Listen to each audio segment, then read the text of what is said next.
Seguimos en esta tertulia de jueves 19 de mayo de 2022 con Daniel Superviel, Mariela de Marco, Martín Couto y Esteban Valenti. Vamos al segundo tema. Una encuesta de intención de voto realizada por equipos consultores al cumplirse la mitad del periodo entre primeras vueltas de las elecciones nacionales, muestra que el Frente Amplio lidera las preferencias con 35% de intención de voto, seguido por el Partido Nacional, que tiene 25%, y más lejos por el Partido Colorado, que tiene 5%. Cabildo Abierto tiene 2%. Hay un alto nivel de indecisos, 25%, y de voto en blanco o nulo, 7%. Si se analiza los resultados por bloques políticos, el Frente Amplio supera por 3 puntos a la suma de los partidos de la coalición multicolor, 35% a 32%. Por lo tanto, según equipos, la foto del momento vuelve a mostrar un escenario de paridad, con un alto número de indecisos y personas que votarían en blanco o anulado. La consultora agrega que, con los datos actuales, cualquiera de los dos bloques podría obtener la mayoría legislativa, dependiendo de su capacidad de captar indecisos e incluso ganar con cierta amplitud, pero el escenario sería más parejo de lo que fue la primera vuelta de 2019. Bueno, ¿cómo vieron estos números? ¿Les sorprendió? ¿Qué les dejó? Empieza Mariela, a ver, que la dejaron hablar poco hoy, por estar a distancia. Mariela, dale. No, pero yo no me quejaba porque me dejen hablar. No, vos te... Porque... Por cómo se dio la discusión, claramente. Me parece que el formato no es para la polémica mano a mano. No, a mí lo que me pareció más interesante es que lo que muestra la encuesta es un país más o menos dividido en tercios. Hay un tercio que simpatiza con el Frente Amplio, porque la encuestadora aclara que no es una intención de voto, sino de simpatía. Hay un tercio que simpatiza con los partidos integrantes de la coalición, y hay un tercio, que me parece que es lo que nos debe llamar más la atención, que no simpatiza con nadie, que no está conforme con nadie, que no le gusta a nadie, y que está integrado por ese 25% de indecisos más un 7% que votaría anulado o en blanco. Hay más o menos un 2% que estructuralmente vota anulado o en blanco, o sea que tendríamos que hablar de un 5% de eso que podría, de ese 7% que podría decidirse en algún momento por ahí. De manera que yo digo, el gran desafío de los partidos políticos es seducir a esa gente, convencer a esa gente de que somos capaces de construir un país mejor para todos, ¿no? Es decir, me parece que es el gran desafío. Y eso, la verdad, a mí no me pareció mal. A mí me parece bien que haya mucha gente que no está conforme, porque eso estimula a los que están gobernando y a los que hacen oposición. En eso ahí yo soy más una observadora que una actora política de primer nivel, pero estimula a hacer las cosas mejor, y eso me pareció bueno, la verdad. ¿Todos coinciden con ese análisis de Mariela? ¿Les pareció bueno? Yo coincido totalmente. Con la diferencia que yo hice 11 campañas electorales en este país. Vivo de las encuestas. ¿En qué sentido? Primero, hay un gran cambio, eso es lo que hay que señalar, que lo hace Equipos, una de las encuestadoras que le daba más bien al gobierno. Cambia radicalmente la tendencia. Sube la oposición, baja de manera notoria el gobierno, con una característica, que es una característica política muy importante. No baja todo el gobierno. Gobierna el Partido Nacional a través del presidente, la economía, los secretarios principales, etcétera, y sus aliados pierden de manera escandalosa. 5% del Partido Colorado no existe en la historia de este país, no existe en la historia de este país desde la batalla Carpintería. 2% de Cabildo Abierto, que es perder 9 puntos, 10 puntos, es una caída estrepitosa de un partido que hizo todo lo posible por diferenciarse, pero que comete un error garrafal, que es hace todo para diferenciarse, llegado el momento, es simplemente un peón más del gobierno. Y lo paga, porque además el núcleo central de sus votantes, es decir, la familia militar, le debe quedar la familia de los generales. ¿Por qué? Porque la mayoría de los soldados y de los suboficiales y demás, aunque no son solo eso, también hay ciudadanos comunes y silvestres. Entonces, el Partido Independiente ya ni siquiera figura en la encuesta, dice otros. Entonces, yo digo que si el Frente Amplio con el partido de gobierno y los partidos de gobierno tienen que poner las barbas en remojo de manera diferente, cada uno elegirá cómo la pone el Partido Nacional, cómo la pone el Partido Colorado, si se quiere suicidar o no, y si se está suicidando y liquidando el Cabildo Abierto, cada uno lo pone. Pero también el Frente Amplio, si el Frente Amplio cree que con esto tiene asegurado el triunfo, está muy equivocado. Primero porque ¿en qué estoy de acuerdo? No son 23%. Lo que está en disputa es el 27-28%. ¿Por qué? Porque hay una parte de los que dice que no van a votar. ¿Y cuál es el gran peligro de ese gran sector? Lo viví yo en el referéndum. Y lo viví y lo tuve que enfrentar. No haciendo teoría, sino tratando de llevarlos a votar. Todos son iguales. Ese es el mayor peligro que existe en el Uruguay. Todos son iguales. Entonces, si vos se instala eso en una parte, y eso tiene que ver con hilar fino del punto de vista político. El Frente Amplio, ¿qué ventaja tiene en esto? Tiene dos ventajas.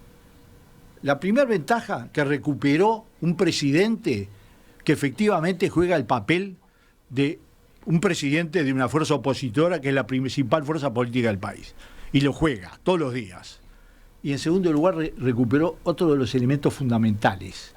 El pueblo frente amplista. ¿Tá? El otro extremo. El pueblo frente amplista. Te recuperó a vos, Esteban. Está animado. No, yo hice una campaña por. Te recuperaron, Esteban, vamos a decir las cosas como son. Te recuperaron. No, pero brindo por eso. Sinceramos la realidad. Yo te digo una cosa, gracias por lo que me toca, pero acá hay un tema y es que el pueblo frente amplista fue el artífice del resultado del referéndum. Que perdieron.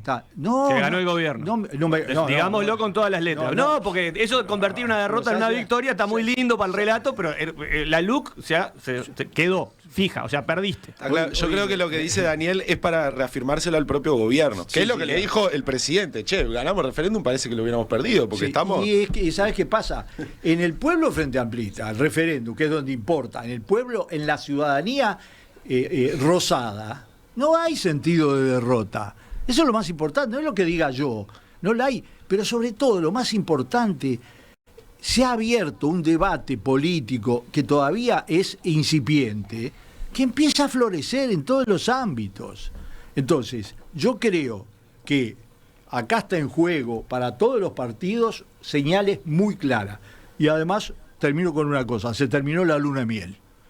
El gobierno, esta misma empresa, Equipos, fue la que le dijo que había bajado 5 puntos y subido la oposición 5 puntos. Bajado el apoyo al presidente. Y el problema, ¿sabes qué pasa? Empezaron a jugar los números. Y no el relato, ni la selfie, los números. Y los números son despiadados. A ver. Bueno, me toca. Dale, Daniel. No, yo, a ver, un dato que dice Mariela que es verdad, estos son simpatías, no vamos a hacer esa aclaración, voto, porque ¿no? se le pregunta, claro, la pregunta es ¿a quién votaría si las elecciones fueran el próximo domingo? No pero la propia ficha de Equipos, la tengo acá, dice... lo que consultó es, como lo hace regularmente, a qué partido votaría si las elecciones fueran hoy.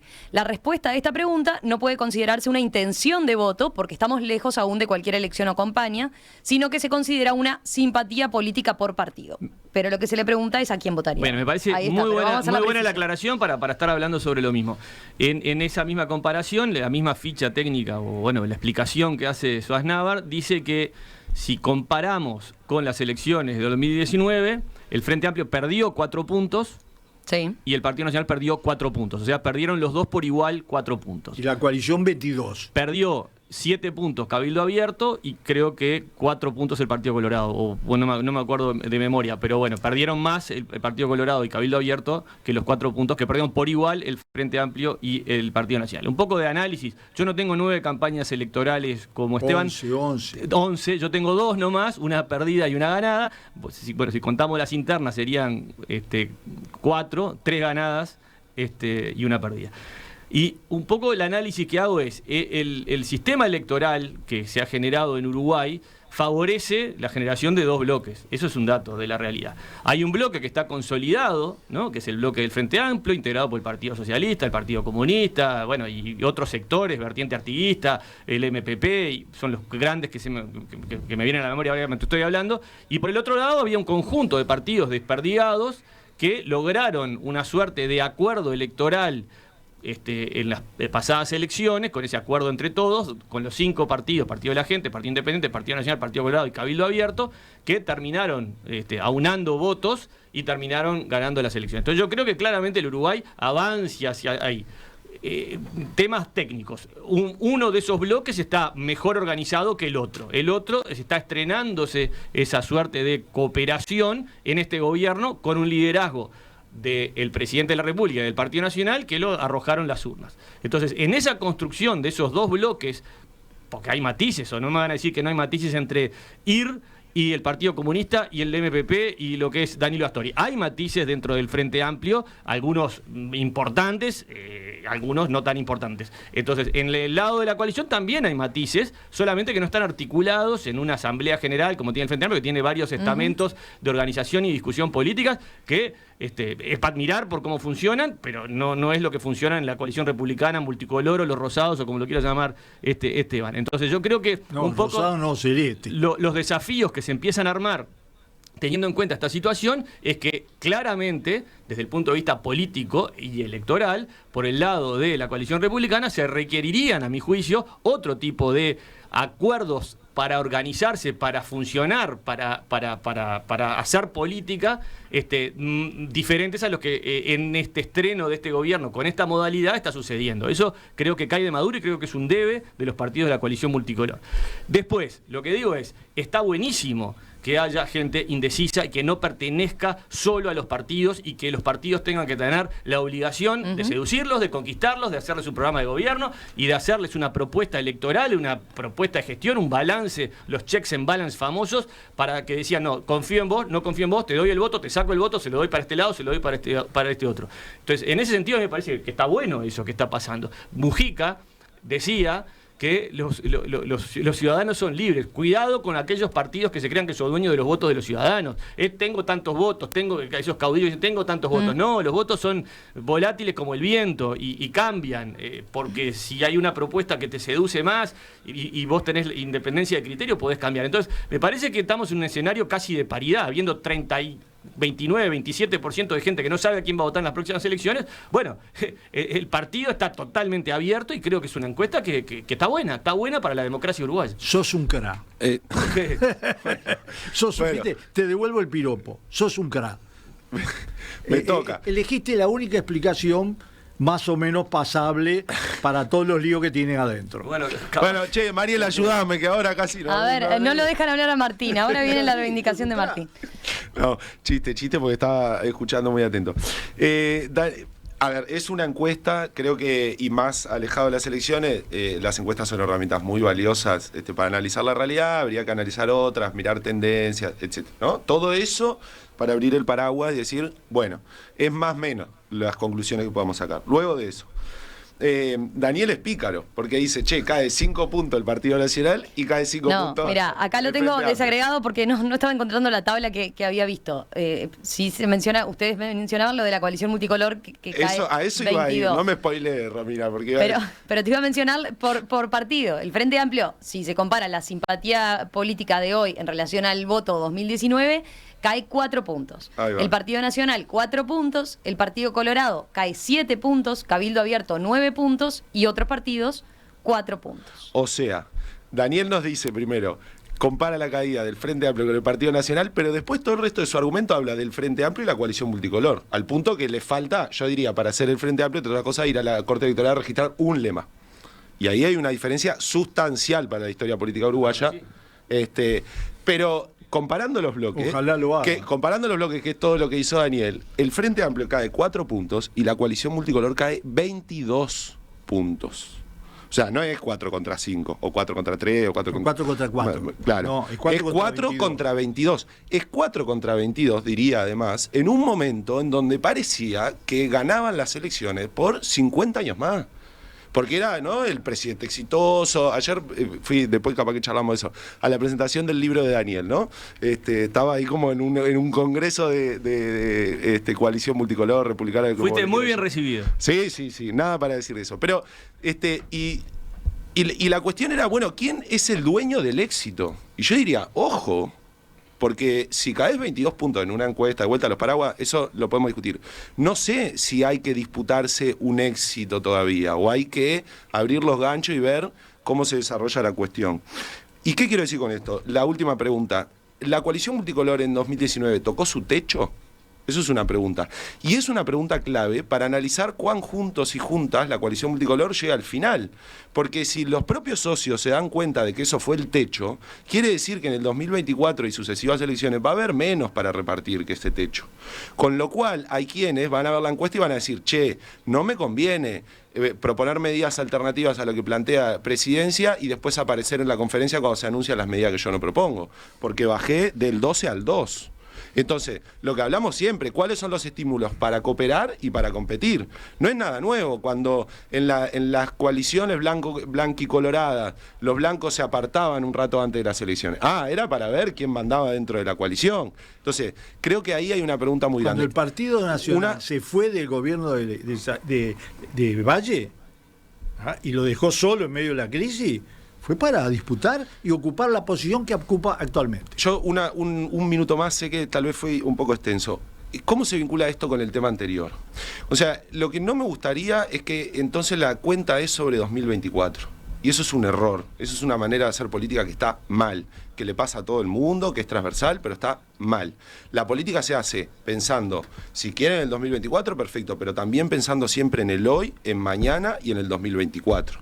Y le va a ir bien, y ojalá que le vaya bien, a aquel partido que sea más responsable, más audaz y más comprometido con la situación de la gente hoy, y que eso además no conspire contra el futuro del país. Digo porque esto no se trata entonces de que los problemas de hoy se resuelven todos en 2024. No, la política se trata de hoy, de mañana, del mediano plazo y el largo plazo. Apoyado.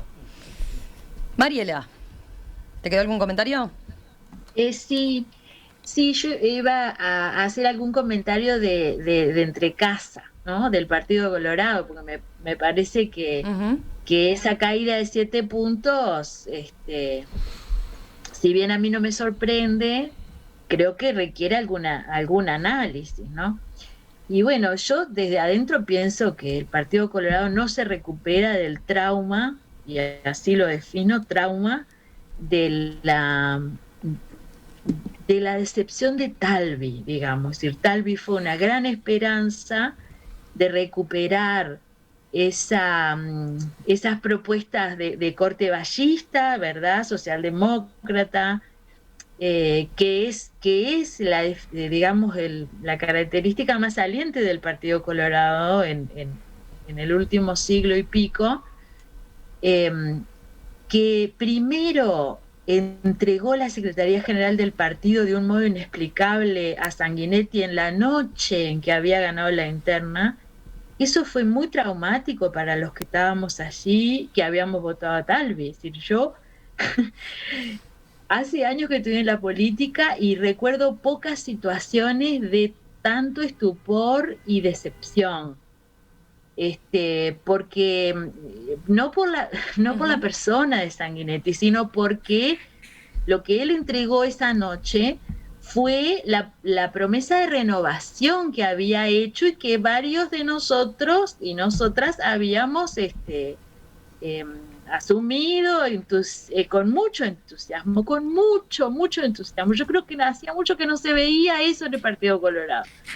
De pronto, entonces llegamos a la casa del partido ganadores y salimos derrotados. Eso fue impresionante.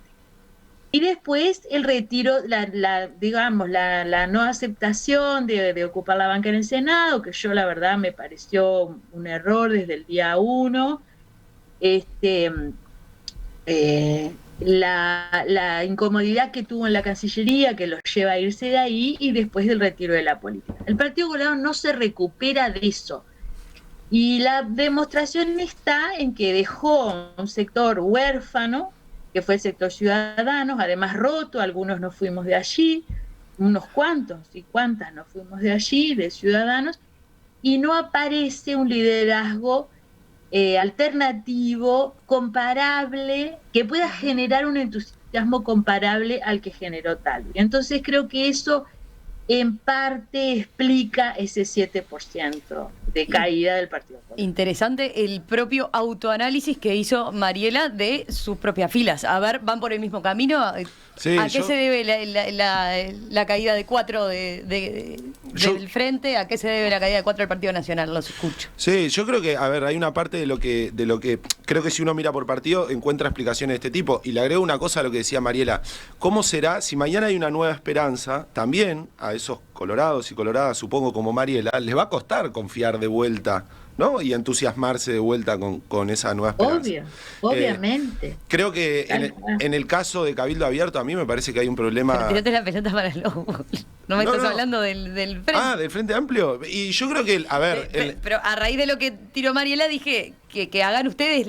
Todos perdieron puntos en relación a 2019. Sí, que es un fenómeno, ¿no? Que es un fenómeno además. Digamos, normal, en el sentido de, bueno, uno entre elecciones, cuando las elecciones la cosa se polariza, los indecisivos caen, la gente se va decidiendo. Es cierto que hay dos grandes bloques y después un entremedio, que no estoy diciendo centro, un entremedio que resuelve las elecciones. Ese entremedio después vuelve a ese lugar, no se queda entre los partidos. Pero creo que el Frente Amplio. A ver, yo sí tengo que leer esta encuesta. Ustedes me habrán escuchado muchas veces acá ser autocrítico y decir los problemas que tiene el Frente. Yo la verdad es que me quedo tranquilo, porque nosotros vivimos 2 años en donde el discurso que logró instalarse era el presidente la rompe, la coalición multicolor, y el Frente Amplio fue un desastre, y las auditorías, y se robaron todo, y dejaron el país no sé qué, y las cifras oficiosas y no oficiales, decía el presidente, desconfiaba hasta la cifra del INE, y sin embargo, de 39% que se tuvo de intención de voto, tiene 35% y sigue, aparentemente, si las elecciones fueran hoy, una vez más el Frente Amplio es el partido político más votado de este país, como lo es desde el 99. A mí me parece que déjennos un ratito para decir, bueno, también hay signos positivos y no solo tenemos problemas para resolver. Dale, estaba mirando, solo tiró un mensaje de un oyente que dice: están comparando boniatos con electrocardiogramas.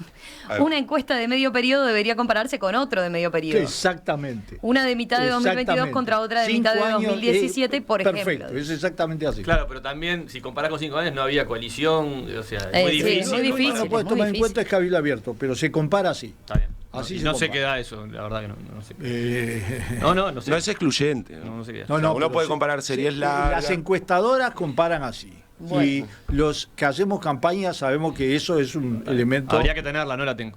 Pero vamos a la pregunta de Romina. En relación al Partido Nacional, yo creo que hay un factor clave que tiene que ver con las candidaturas y las campañas electorales, ¿no? Que terminan seduciendo o rechazando a esos votantes, ese 27, 28% que está ahí entre medio, como dice Martín, que cae para un lado, que cae para el otro, sumado a la situación económica, el bolsillo de los ciudadanos, que también incide a la hora de votar. Entonces hay 18.000 factores: candidato, campaña, bolsillo, ¿no? Que terminan un poco inclinando hacia quién votar. Entonces yo creo que a medida que se acerca el día de las elecciones, ese porcentaje de 27, Dios quiera, vaya disminuyendo, porque si no quiere decir que no creen en nada, ¿no? Hay un tercio de la población que no quiere en ningún partido político, lo que es peligrosísimo.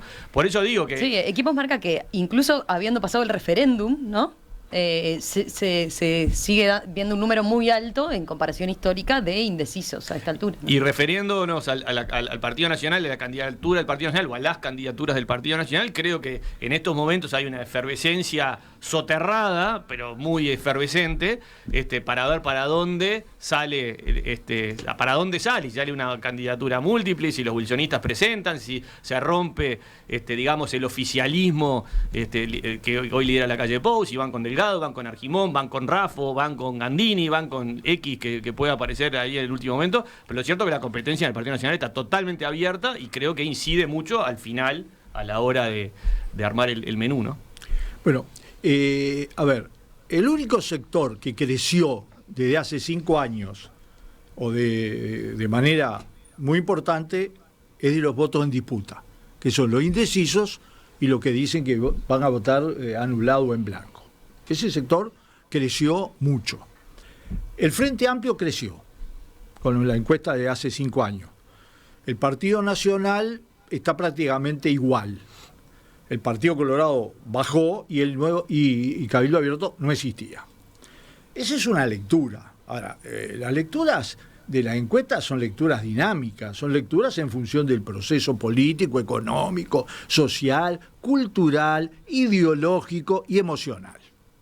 ¿Tá? Y todos tienen su importancia.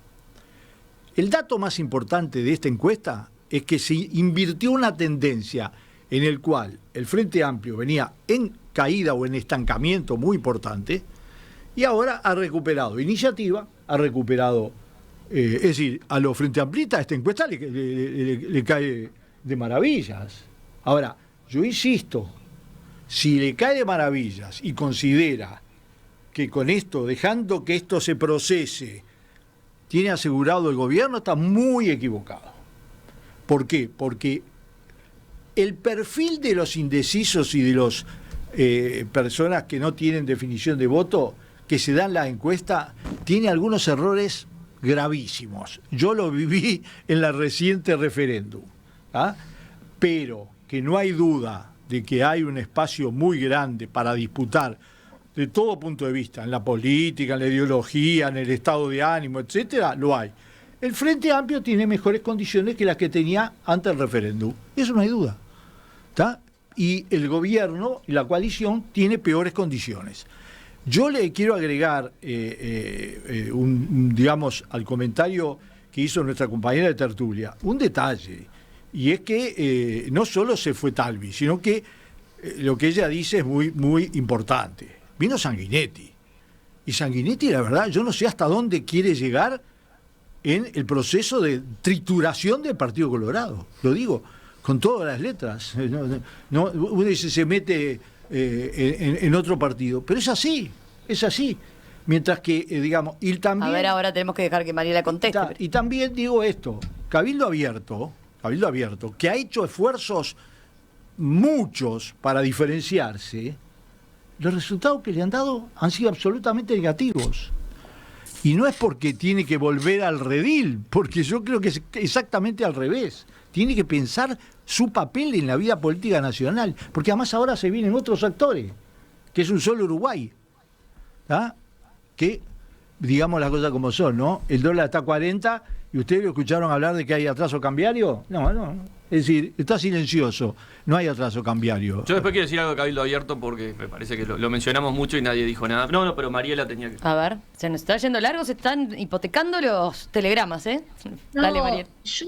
Yo la verdad creo que Sanguinetti, lo voy a decir suave, no está contribuyendo ni está aportando a la recuperación del partido. Me parece que él es como que lo ve desde su lugar generacional, ya se está yendo, y entonces no le importa demasiado qué deja para atrás. Pero es una pérdida para el país, ¿eh? No es solo Pero para el Partido Colorado, ¿eh? Estamos hablando de los ballistas, ¿eh? Yo digo, yo aprendí la importancia del partido, de los partidos en general y del Partido Colorado en particular con Jorge Valles. Yo siendo muy, muy joven, todavía en dictadura, me acuerdo de una reunión en Libramento, él estaba proscrito, por eso la hicimos en Libramento, yo vivía en Rivera en la época. Y él hizo un análisis del rol del Partido Colorado en la salida de la dictadura, que todavía era algo que estábamos, digamos, peleando. Y yo digo, si Jorge estuviera vivo, la verdad, estaría enojadísimo con lo que está pasando con el partido, porque ese descuido con el partido, ese hacer que el partido trance con cosas que no se pueden transar, Jorge no lo hubiera tolerado. Y es lo único que voy a decir. Daniel. Nada, yo quiero hablar sobre Cabildo cuando acá aparece con 2% y bueno, y Esteban ha sido muy, muy duro en su análisis sobre el futuro de Cabildo. Yo no subestimaría a Cabildo. Cabildo tiene un diario, está pensando, está escribiendo, está a cargo de gente joven, inteligente como es Marcos Metol. Tiene un trabajo muy potente en los barrios de la frontera, en los barrios de Montevideo. Entonces yo creo que ese 2% de Cabildo es mentiroso. Y creo que Cabildo está lejos de perder votos en las próximas elecciones. Es lo que intuyo y lo que pienso y lo que huelo hablando con la gente.